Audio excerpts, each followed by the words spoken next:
Honorable Minister, I would like to request you to please come and take your seat in the dais.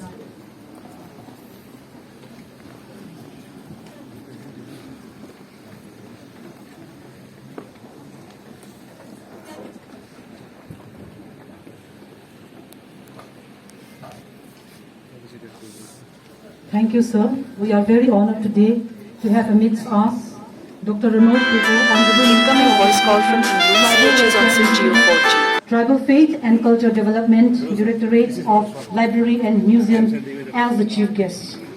Now, we would like to felicitate Dr. Pegu, and then to do the honor, I would like to call upon the Directorate of Archaeology, Dr. D.P. Howley.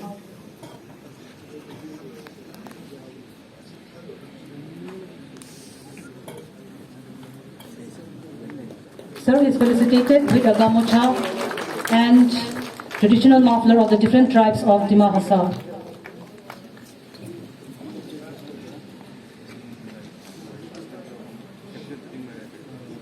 Now I would like to call upon Srimati Nandita Gorlasa, Honorable Minister of Indigenous and Tribal Faith and Culture, Power Corporation, Mines and Minerals, Government of Assam, to deliver her speech.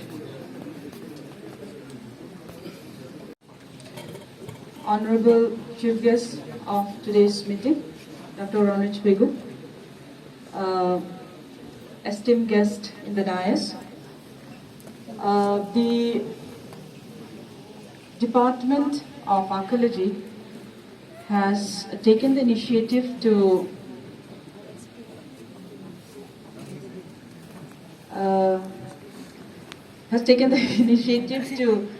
hold a program here in Dima Hassa in the International Seminars and Archaeological Heritage of India, and its cross-cultural ties with Southeast Asia. So, to begin with, I would like to welcome you all, and then at the same time thank to all the officials who have turned up from Govt and made a place here in Haflong, and then tried to do whatever you can from the department to make this program a success. Apart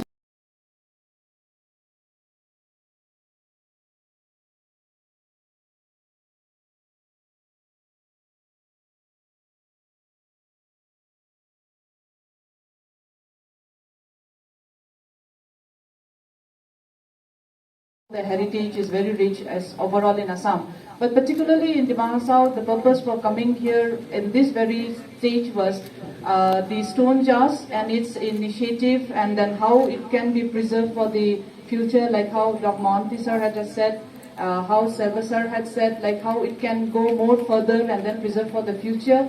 And basically, as a layman, I'm not an archaeologist, neither from any background of what the scholars are here. But as a layman, I'll just looking through the district geographical way, I'll just say, I was told that Darjeeling Hading is the place, the southernmost part we will find Harangajau. So those are the areas where I will just say these are some of the areas if we depict how the stone jars must have been. This is just a layman's idea. This is my idea of a layman. From Darjeeling Hading, you cross, Darjeeling Hading is in Langting. You cross towards the places that I've said is Longmailai, and Dubongling is towards your Dihangi area, and then you cross the river one, you move towards more above side, you will find Kobak, and then you turn towards left side, you will find it Chaikam and Boloson, where there are the largest number of stone jars. This is what we have said. But of late, I had also come to the terms of another those types of stone jars being available in the lower part of Harangajau area. They have given us the pictures, so I will request the young scholars as well as all the research scholars and other persons who are here, they would like to do more of the studies on the department. Also, if they like to do more of the studies and findings, they can basically try a new place which is in the lower Harangajau area. So basically, when Thakuria had said like how the others must have come, and then Dima Hassa must have been the first place, and then they must have transported to others, could be very true, because this is just a layman's idea of how the geographical of what the stone jars has been depicted in our place is. So the interest of any jar those who have gone it, they must have understood what it looks like. But those who haven't been, for all those students, you can have a trip to study trip also. You can go and then you can see yourself, and then you will find very interesting. One place is Dubungling. When we first went to Dubungling, without any idea of what an archaeology was, I just happened to be there as a district consultant for the medical. So when I went to that village, I found that in the courtyard of every house, there were some incarvings being there on the courtyard. So the incarvings made me very interesting. How can then carvings be there on any of the courtyard of all the houses in the Dubungling area? So that was what made an interest for me to look through. After going through those, just by roughing on the ground, you will find that all the grounds were with so many incarvings. But of late, I'll say that I'm very sorry to say that those carvings are no more there in the courtyard, because they have taken it up, some have taken it up, some have been destroyed. So these are some of the things which, even if you want to preserve it, and if you don't preserve it the right time, later on it only becomes a story. So keeping that in mind, we thought that like something...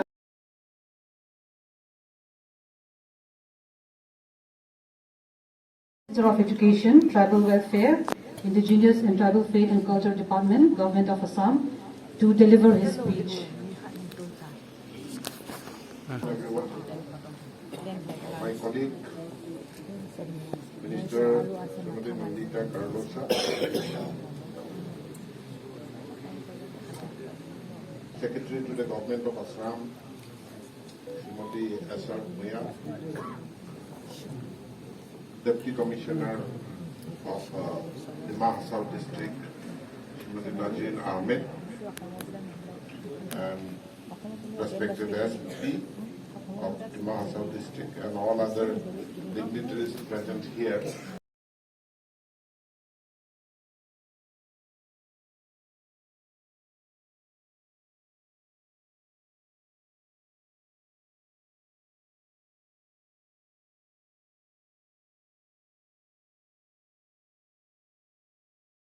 Archaeology for holding this event here in Haflong.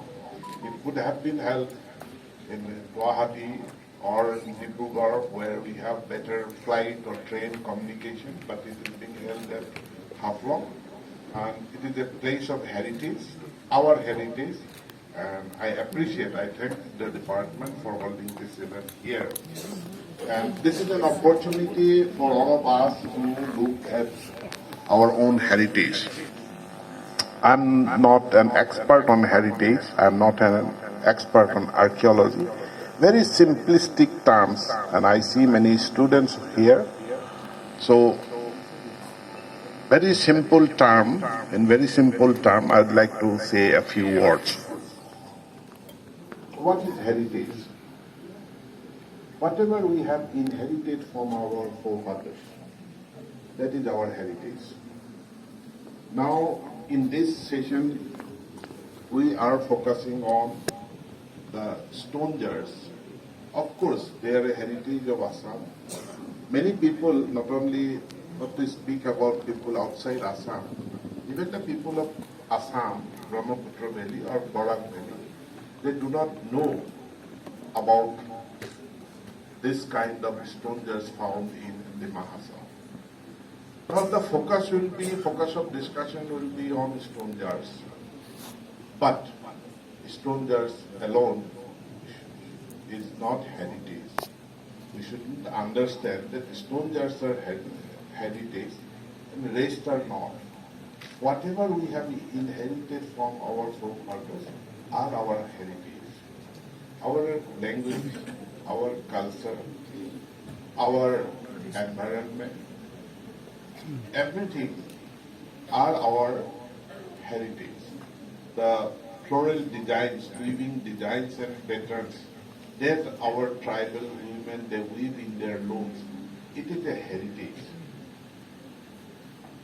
The mountains that we are having is a heritage. The forest, the trees, the river, the lakes, everything is our heritage. As a human being, we are now visitor to this earth, And we have inherited this treasure from our forefathers. Now it is our responsibility to leave it or to pass it on to our next generation as it is, if not in a better condition. We don't have any right to destroy it. We do not have any right to annihilate it. We do not have any right to exploit it and leave nothing for our next generation. So what we can do about preserving our heritage and passing it on to our next generation? For that, being study, research on this heritage, that is necessary, that the expert, scholars, researchers, they will do. But what is the responsibility of the common people? Those who are not doing research, who are not doing a thesis, a PhD course on those heritage. What is our responsibility? Our responsibility is to be aware about our responsibility towards this heritage and to make other people aware. If people are not aware about the climate change, they will go on destroying forests. If people are not aware about the value of stone jars, they will simply be broken and used in their construction of their house. If they are not aware about the treasure of this handloom, the weaving patterns and designs, if we do not understand the value of those designs, those handicrafts, the craft will be lost. Every day on earth, languages are dying. If we do not know the value of these ethnic minority languages, the hidden knowledge, that is the knowledge that is there in those languages, if you allow in the advent of modernism, English education, westernization, need for commercialization, need for higher education, if we allow our own language to disappear, along with the language, the knowledge system will be lost. An information system will be lost. History will be lost. History will be lost. Traditions will be lost. And once lost, these cannot be discovered. A few days back, I was reading something about the traditional folk dance and this rhymes of the Naga tribes. They had a rich collection, but because of many other things, this have been lost.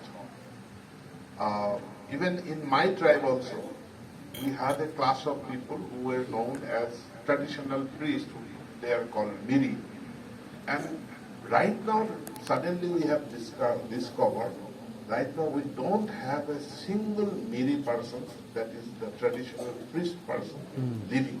And traditional priests, they used to know and sant all the long oral history documents.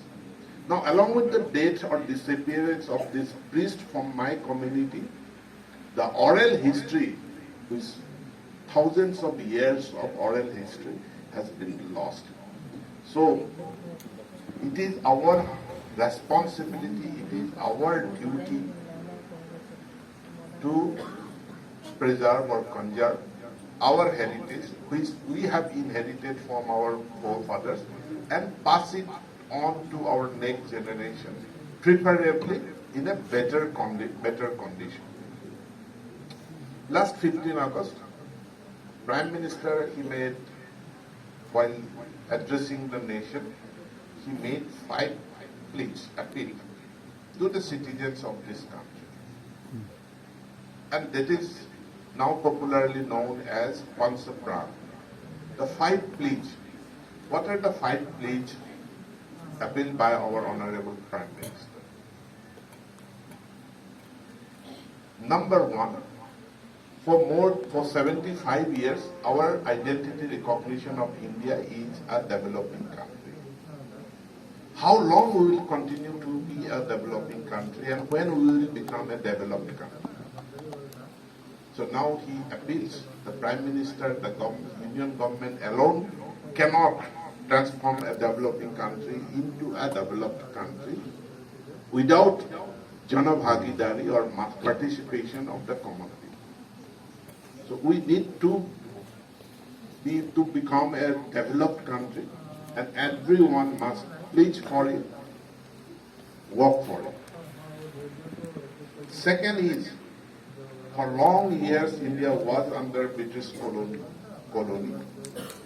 And that mindset, the colonial mindset, is still in our blood and flesh. We have to set off that mindset. We are a free country, we are an independent country and capable country. We are a country which is advancing in every sphere in this COVID pandemic. More than 100 countries we supplied the vaccine. That is our essence. That colonial, that we are inferior to the Western countries, we are inferior to America, we are inferior to China, that mentality we should set off. The third appeal he made is on heritage. We must respect, recognize our roots. There was a time, now things have much improved in Assam, there was a time, even the tribal people, they used to feel shy to give their own identity as tribal people. There was a time where some non-tribal people used to laugh at or look down at the tribal people. But that is gradually disappearing, and the tribal people or the backward people, now they are proudly coming out and saying, Govt se kaho jaisa, we are tribal people. What is the harm of, what is there something derogatory to being a tribal? Remember, now we are to get more and more pride in our identity. And we are the most lucky and unfortunate people on earth, the tribal people or the indigenous people, be it in South America or South Africa or India. We are the most fortunate people. Northeast as a whole, I used to say, it is a living museum of anthropology. It is a living museum of languages. It is a living museum of ethnicity. And we are the proud custodian of that treasure of art. So this recognizing, strengthening our own identity, our roots, heritage, this was Prime Minister's third appeal. We have diversity, but we have unity. India is one country. Divided, we cannot become Vishwaguru. Divided, we cannot become a developed country. We need to be a developed country, and for that we need unity. And his fifth appeal was for duty of the common citizen. Very small contribution that we make. Now those people who had made those stone jars and making the people of Dimahasau now proud about the stone jars. They were ordinary people, they were common people, they were citizens, simple. But they contributed. So likewise, if we the citizens contribute to make India a developed country, definitely we can achieve. So I have mentioned about this 5 pledge, the Pancha Pran of Prime Minister, and this is bearing very significance today because of the third pledge, that is recognizing, strengthening own roots and heritage. Dimahasau is a beautiful district, and it is gifted with beautiful mountains, beautiful rivers, beautiful forest, beautiful people, plethora of people, different tribes and communities. And we need to pass it on to our next generation. That is our responsibility. It is entirety, the language, culture, everything. My appeal, stone jars are a heritage. Our monuments, relics, whatever we have, those are our heritage. But at the same time, our own food habit is also our heritage. Our handloom is also our heritage. Our handicraft is also our heritage. Our environment, the ecosystem that we have here, that is also our heritage. I appeal to the youth on this week of Heritage Week, you all take the pledge of conserving this heritage and the responsibility to pass it on to our next generation. Thank you very much. I would like now to announce a very significant guest amongst us, all the way from Australia, Professor Louis Chawan from the University of Melbourne. I would like to now invite Professor Chawan to deliver a keynote address.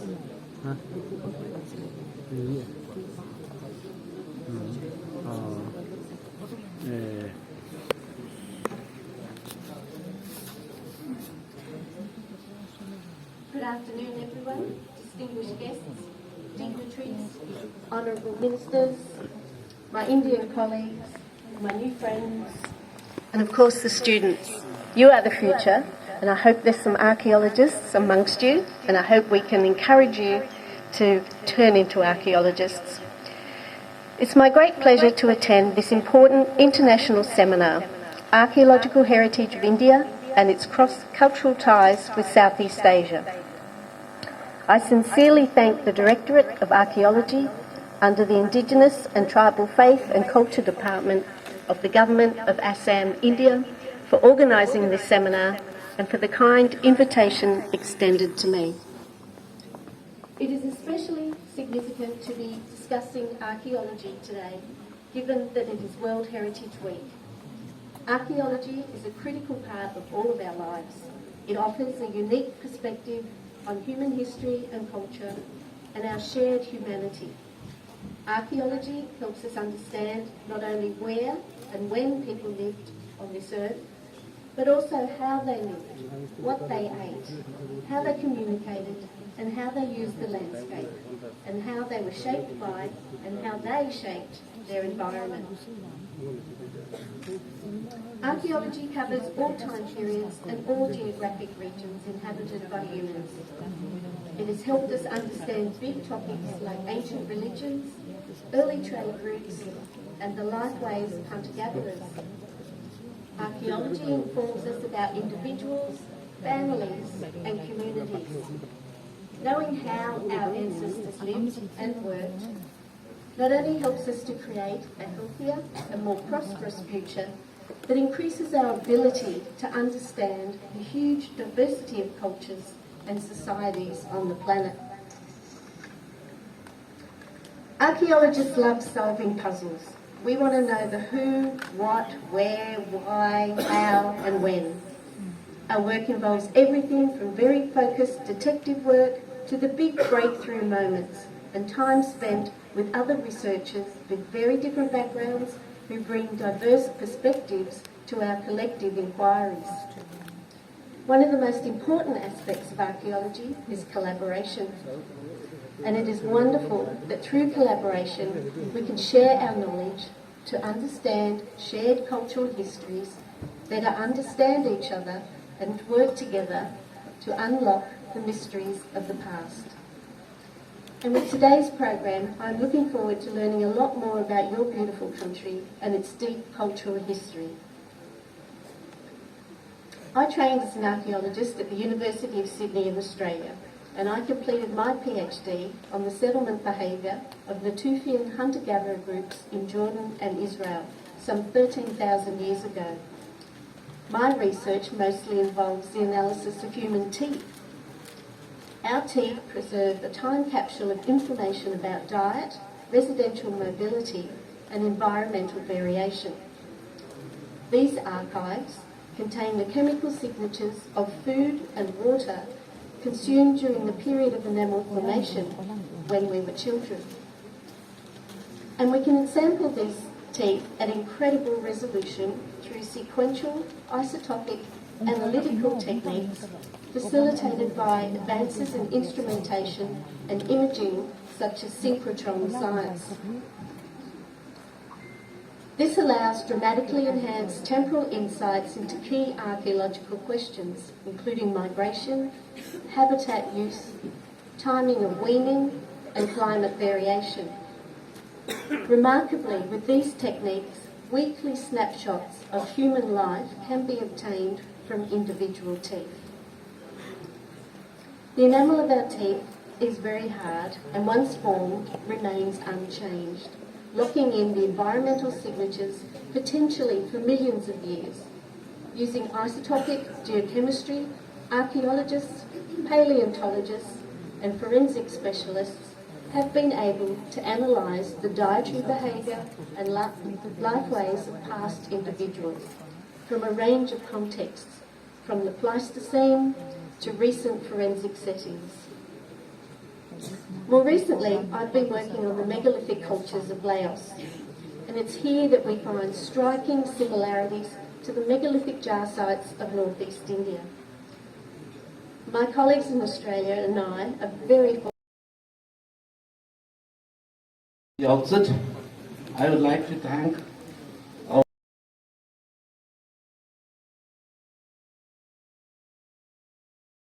came in spite of his busy schedule to our town, and as he has said, he has had a very bumpy ride to Haflong. Despite that, sir, we are very happy that you are here. We wish you a smoother journey back home, sir.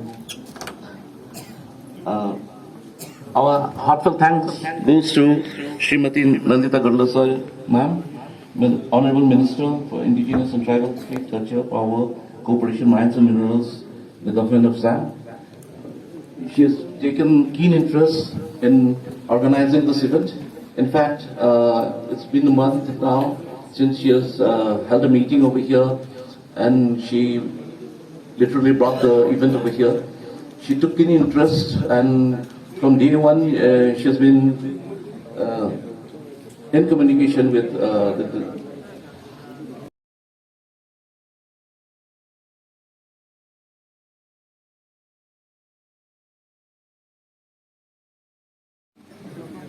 She was here since yesterday. She overlooked the entire program, the arrangement, and on behalf of... Thank you, sir.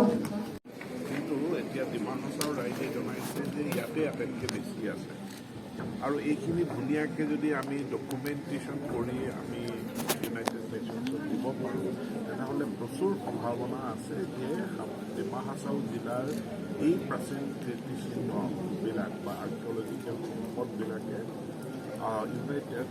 ইউনেস্কোৰ heritage চাইটৰ আমি recognition পোৱাৰ 100% সম্ভাৱনা আছে, আৰু এইটো সম্ভাৱনা হ'লে সেইখিনি সংৰক্ষণো হ'ব, আৰু সংৰক্ষণৰ লগে লগে গোটেই বিশ্ববাসী মানৱ সমাজৰ কাৰণে এই সম্পদত পৰিণত হ'ব, ইয়াৰ দ্বাৰা টুৰিজমৰ বিকাশ ঘটিব। আৰু গতিকে আমাৰ ডিপাৰ্টমেণ্ট অফ আৰ্কিঅলজি মই ধন্যবাদ জনাইছোঁ যে হাফলঙক নিৰ্বাচিত কৰি হাফলঙত এই অনুষ্ঠানটো পাতিছে, আৰু ইয়াত ইণ্টাৰনেশ্যনেল ছেমিনাৰ অনুষ্ঠিত হ'ব। বিদেশৰ পৰাও কেইবাগৰাকী গৱেষক তেওঁলোক আহিছে, তেওঁলোকে চাইটসমূহ চাব আৰু ইয়াৰ স্থানীয় গৱেষকসকলৰ লগতো ভাৱৰ আদান প্ৰদান কৰিব। ই অসমক এটা নতুন প্ৰাপ্তি প্ৰদান কৰিব। মিউজিয়াম গোটেই ডিমা হাছাও জিলাখনেই এটা মিউজিয়াম। মই মোৰ ভাষণত কৈছোঁ আমাৰ উত্তৰ পূৰ্বাঞ্চল হ'ল এটা লিভিং মিউজিয়াম। গতিকে লিভিং মিউজিয়াম এটাৰ ভিতৰত আৰু এটা ঘৰৰ এটা মিউজিয়াম, গতিকে লিভিং মিউজিয়ামটোক প্ৰিজাৰ্ভ কৰাটোৰ ভিতৰত আমি আটাইতকৈ বেছি গুৰুত্ব দিব লাগে। জনসচেতনতা বৃদ্ধি কৰিব লাগে, কাৰণ 500তকৈ অধিক স্থানত এই অতি প্ৰাচীন কীৰ্তিচিহ্নবিলাক আছে সেইখিনি সংৰক্ষিত কৰা আৰু সেইটোৱেই আমাৰ মিউজিয়াম এটা জীৱন্ত মিউজিয়ামলৈ ৰূপান্তৰিত চৰকাৰৰ ফালৰ পৰা কি ব্যৱস্থা লোৱা হ'ব সকলো ধৰণৰ যি কৰিব লাগে সকলোখিনি ব্যৱস্থা চৰকাৰে কৰিব মোৰ সতীৰ্থ মন্ত্ৰী নন্দিতা গাৰ্লোচা ডাঙৰীয়া তেখেতে নিজেই এই ডিপাৰ্টমেণ্টটো চাই আছে গতিকে চৰকাৰৰ পূৰ্ণ সহায় সহযোগিতা থাকে